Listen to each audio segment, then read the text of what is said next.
totally as always, Tubular Gamers. We're back with, you guessed it, another video. Today we're going to be talking about, I guess we're going to be talking about Capcom games. So earlier this week, Capcom invited me to their US headquarters in San Francisco to try out a few of their upcoming games, and the last game that I got to try out was Resident Evil Requiem.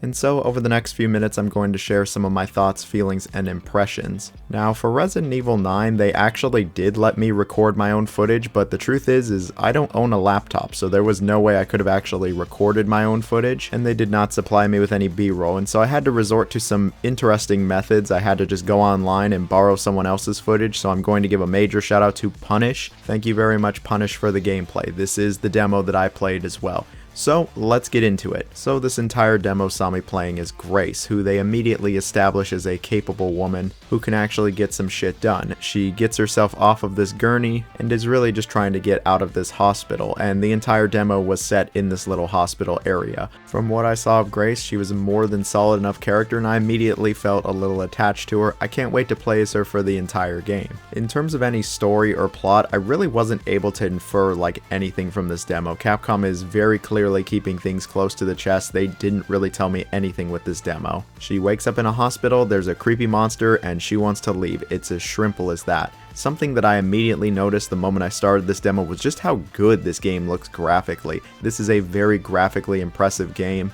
and we're still 6 months out from release. If you know anything about game development, you know that graphics are usually the last thing that gets worked on. So to see the game look as good as it does already, yeah, I thought that was really impressive. The character models look absolutely incredible. It's almost uncanny how realistic they look. And the environments were also very well detailed. The lighting was excellent. Yeah, it was just a superb looking game through and through. I also want to give a major shout out to the sound design. The sound design was also not only exceptional, but also terrifying. It was really unsettling to hear the monster that shows up or just hear some of the other sound effects going on. At one point some thunder shows up, and yeah, that shit spooked me. I got spooked a couple times with this demo actually. Despite only being about 20 minutes long, it got more than one jump out of me. And I played through the demo twice, and even on the second time, it still got a jump out of me. I'll explain momentarily. So RE8 offered this in a post-launch update, but RE9 just starts out with it. You can switch between first and third person at any moment from the options menu. I played through the demo in first person, and then I played through it in third person. Of the two,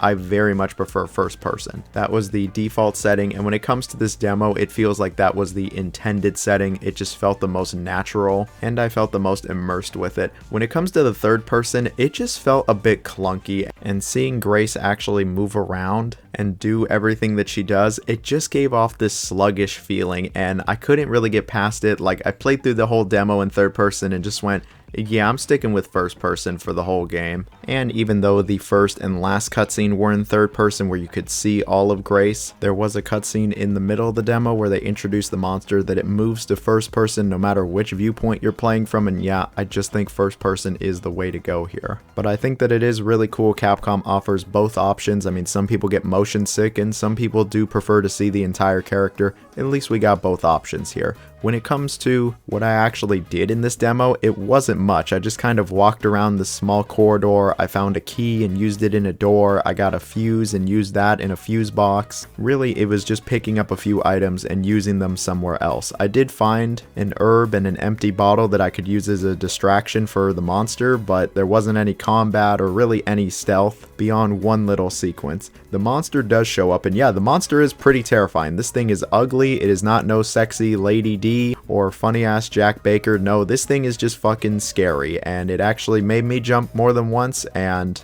I can tell you just from the demo alone that the monster is going to have some level of unpredictability, because both times I played through the demo it actually did very different things, and it very much reminded me of Mr. X, how there was some level of unpredictability here. He didn't just follow a script. This monster didn't seem to follow a script either. But the one time you have to hide from the monster, yeah, I thought it was decently scary, and I'm curious to see more of it. The puzzles that showed up in this demo were very, very basic. I struggle to even call them puzzles, but again, I understand that this is a demo that they would have people playing at Gamescom, so it kind of makes sense that the puzzles wouldn't be all that complicated. and that the demo would be relatively short. It wasn't the most meaty demo, and even though I enjoyed my time with it, I actually really enjoyed my time with it, it really didn't tell me all that much about the full game. This was like PT levels of a demo. It didn't tell me anything about the story, it barely told me anything about the gameplay loops that this game has other than using items on other items and avoiding a monster, and I certainly don't know how anything like combat is going to work, but even with all of that, I still think this was a pretty awesome demo, and it's got me more hyped for RE9 than ever before. It's clear they're hiding something big with this game. There is going to be something big and unexpected. I'm not entirely sure what it is, but there's going to be some kind of twist. Either something major is going to happen in the story, or we're going to like change locations or something.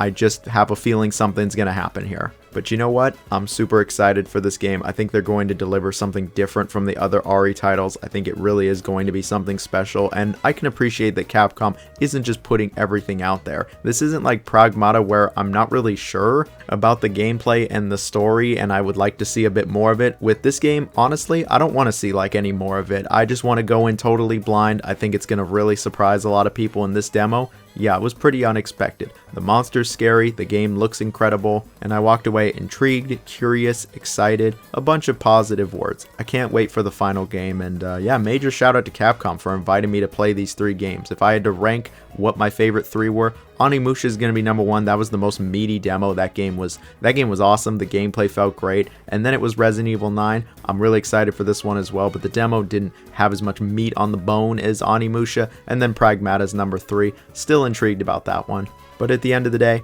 I'm pretty excited for all 3 of these Capcom games. I think 2026 is going to be something else for Capcom. They're firing off on all cylinders. There's also Monster Hunter Stories 3, which I know a lot of people don't care about, but I'm curious about that game as well. Either way, that's it for today's video. Are you excited for Resident Evil Requiem? I sure am. And yeah, stay safe. Bye-bye.